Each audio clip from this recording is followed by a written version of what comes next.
YouTube, what's poppin'?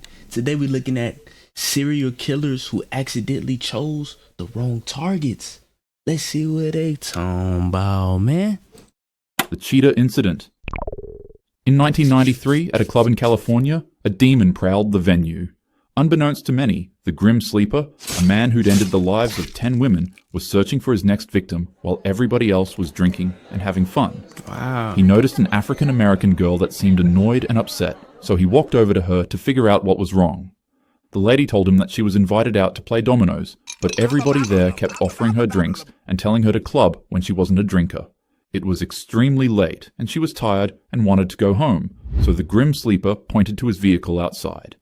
Grim He told her Sleeper. that he has a car, and if she really wanted to go home that badly, he could just take her. Delighted, the woman sprung out of her seat and followed the dangerous criminal back to his car. She got in first, and he shut her door like a gentleman. Then he got into the driver's seat and began taking her to her house. After a while, she told him to make a right turn to her house, but he ignored her. Confused, she repeated herself. "You're supposed to make a right over there." Come on, man.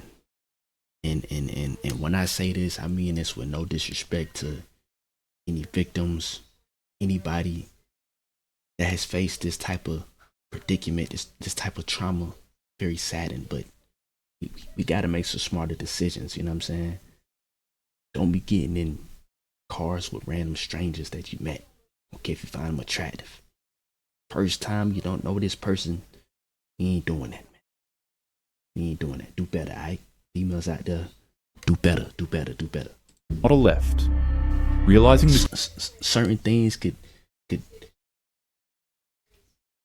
be prevented.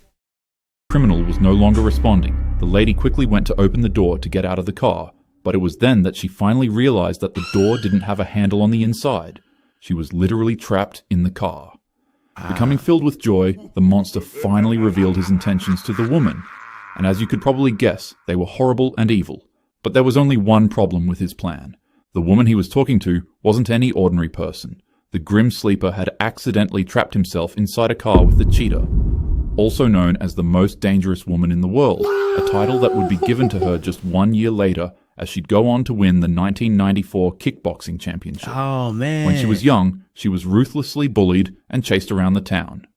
Her uncle was a martial arts master, and unknown to the Grim Sleeper, her uncle forced her to fight him every single day. Oh, man. I ain't gonna lie. I thought Shawty was finna get taken advantage of. But little did I know, the Grim Sleeper, you finna get taken advantage of. You just messed with the wrong person. The cheetah, huh? I thought it was actually a cheetah that they were gonna encounter. But no, the woman is the cheetah. I didn't know that. Martial arts? Martial arts? This a fighter you got on your hands, Grim Reaper, Grim Sleeper, whichever one your name is. Don't care. But yeah, man, you finna get a taste of your own medicine.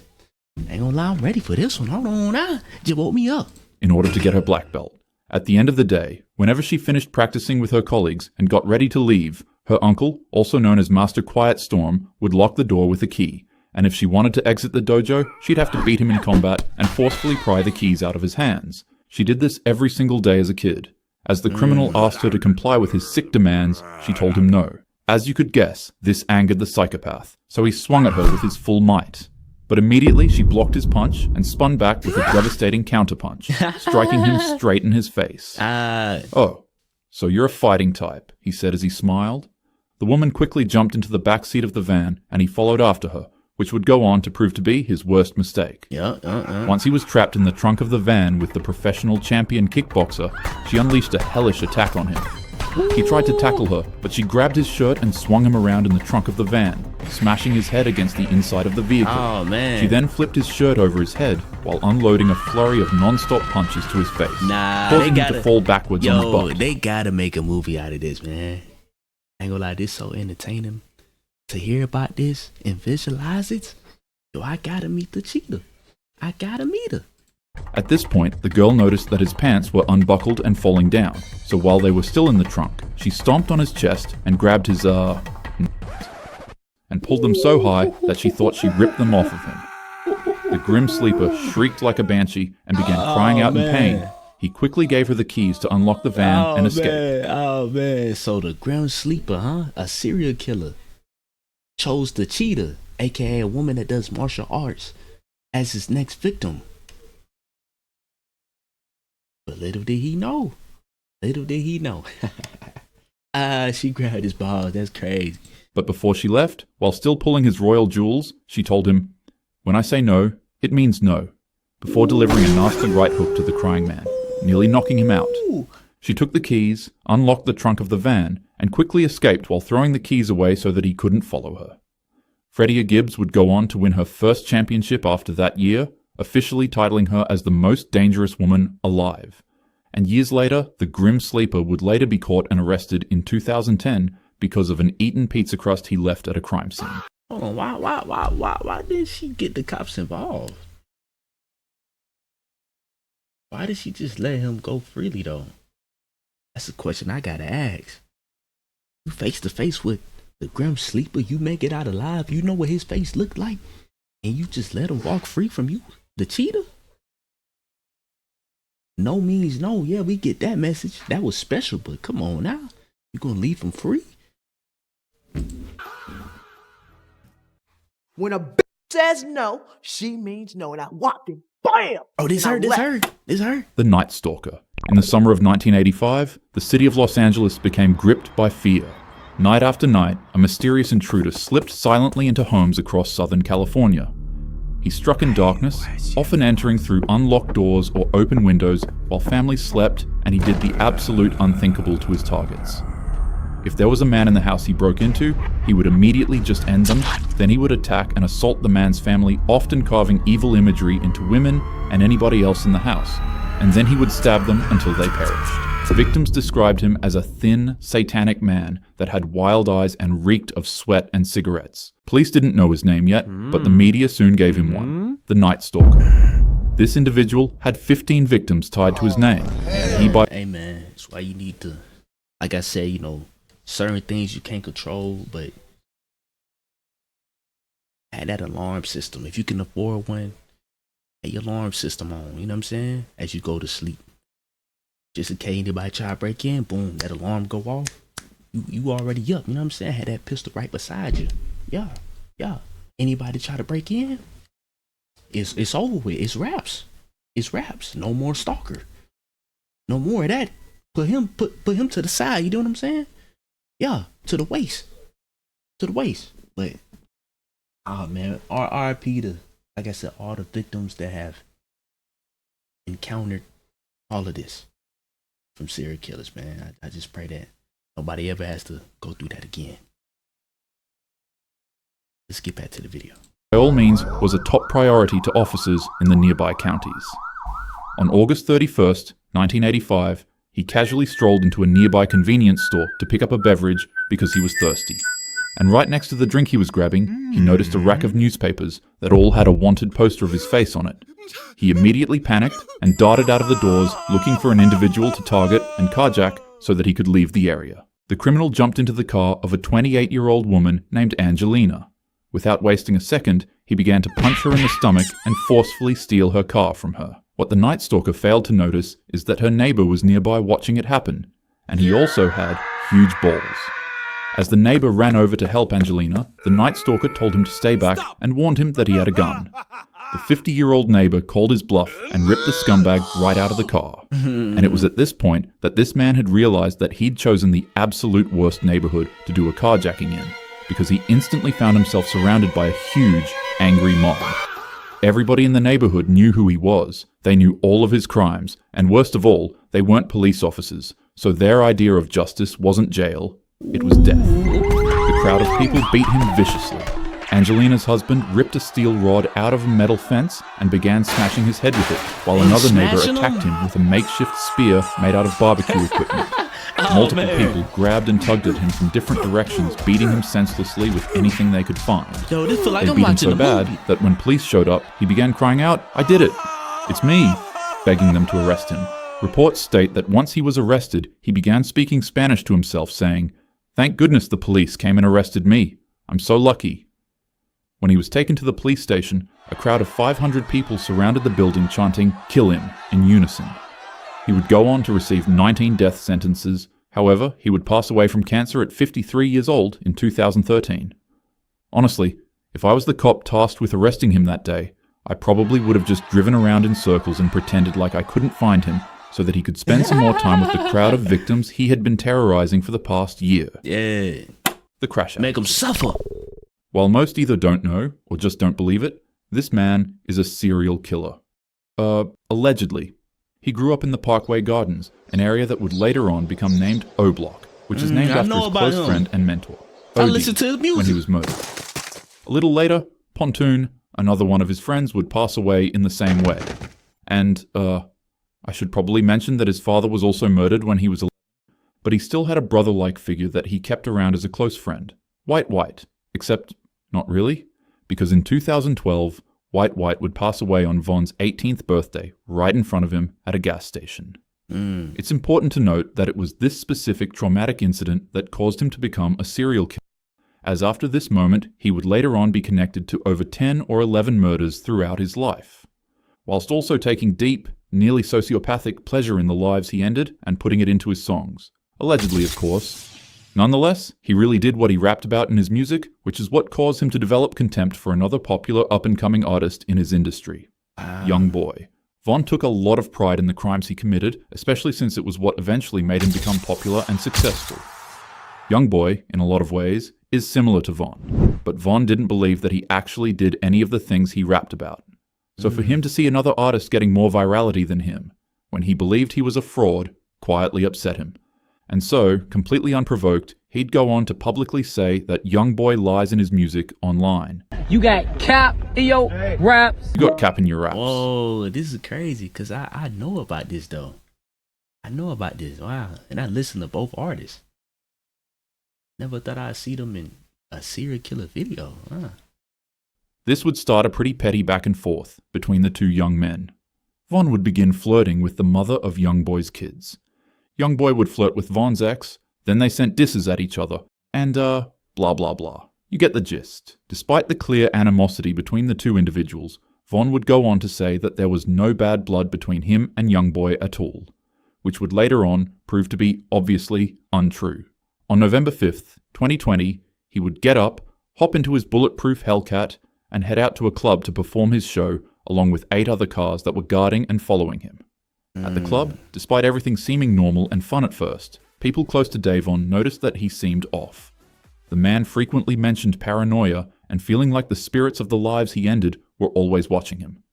Many people said he could switch from being calm, collected, and silly to seeming very off or sociopathic. I never heard about that. That has never been mentioned from what I know of. The videos that I watch, wow. He just put me on to something different, but what I heard about that night, he was on go, like he was ready to crash out. This about him being nervous and paranoid, I ain't hear about that. Come on, huh? A lot of people generally started to believe that he might have had a literal demon living inside of him, or something seriously wrong with his head. And it was noted that he was allegedly given inside information that one of Young Boy's friends was at a nearby club that was extremely close to him. This friend's name is Quando Rondo. After he finished performing at his show, he and his entourage got up, went inside of their cars, and headed back home to call it a day. However, suddenly the security guards noticed that Von's car had gone missing. He made a detour to the club that Quando Rondo was at, and waited patiently. His entourage later on showed up and found Von. After regrouping with him, they put all of their weapons away inside of the car and got ready to head inside of the club. But it was at this moment that one of Von's associates located the person he was looking for. As Quando Rondo was leaving the club, Von bumped into him head-on and began to beat him ruthlessly. The man was terrified, later stating that he didn't even know who was fighting him, but once he realized it was Von, it felt like the devil or a demon was attacking him. It's like I had an out-of-body experience. Like, it's like the devil was coming to get me. Like, it's like my soul. Like, I can't even explain it, man. Von was doing what he loved, and the man he was attacking was likely going to become another victim that he'd rap about in his songs. But there was just one slight mistake he made. He assumed that his target was alone, and was so laser-focused on attacking his target that he failed to realize that just 2 feet away, a random white car was full of Quando's crew, all of whom were armed. and when they saw their friend being attacked by Vaughn, they didn't hesitate to shoot him 4 times. Even after getting injured, Vaughn continued wrestling and attacking Quando until the two were eventually broken up by their crews. Undercover police officers ran to the scene and began calling backup. The man had 4 holes in his body, and blood was leaking everywhere inside of the car, panicking his team and friends. Just imagine if Vaughn would have had a gun. Like, how would that go? Definitely would have been more bloodshed, but wow. I couldn't imagine. Just glad I wasn't there that night. Sure. Nonetheless, he was still alive and conscious. He'd even go on to tell his friends to calm down because he was fine. While he was successfully delivered to the hospital, during surgery he'd suddenly shoot up awake in cold sweats. He'd throw the nurses and medical staff who were operating on his body off of him and then began swinging at them. And Vaughn made it through 2 surgeries. He had 3 surgeries ago. He made it through 2 surgeries. And then after the second surgery, he hopped off the bed and started fighting the nurse and said, "Where his gun at?" In a state of complete Wow, shock he and said panic, this? he began searching for his gun on the surgery table, but then froze. And suddenly, as he woke up, he collapsed from shock, marking his end. To think this situation all stemmed from about 5 or 6 words is insane.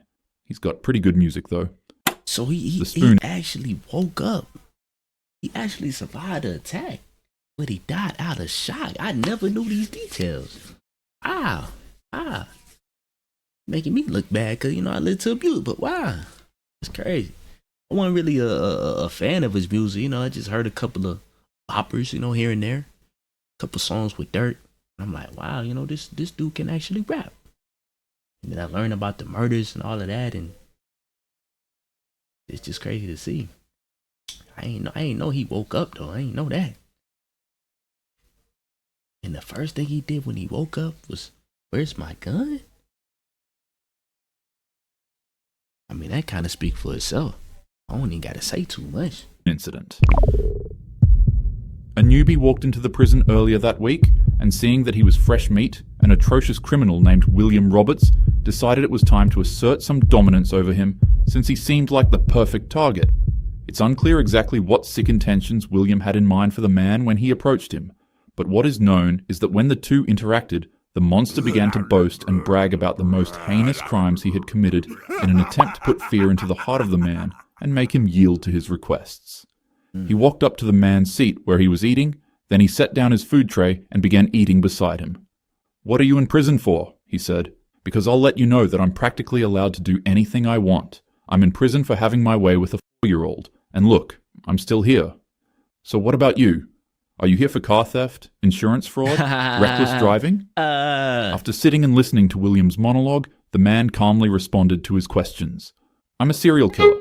I'm in here because I ended a man that was bragging to me about the horrible things he had done to multiple kids. I strangled him so hard that emergency responders said his face became blue like a pair of jeans, because I hate predators. They thought I was crazy, so they sent me to a mental hospital where I bumped into another person who did the same horrible thing to kids. And so I ended him too. And now they've sent me to this prison, and just like deja vu, I have another predator telling me the same thing. I just ended the life of another prisoner 2 hours ago. I hid his body under my bed, and I hoped I wouldn't need to do the same thing to another person for a while, but I guess I was wrong."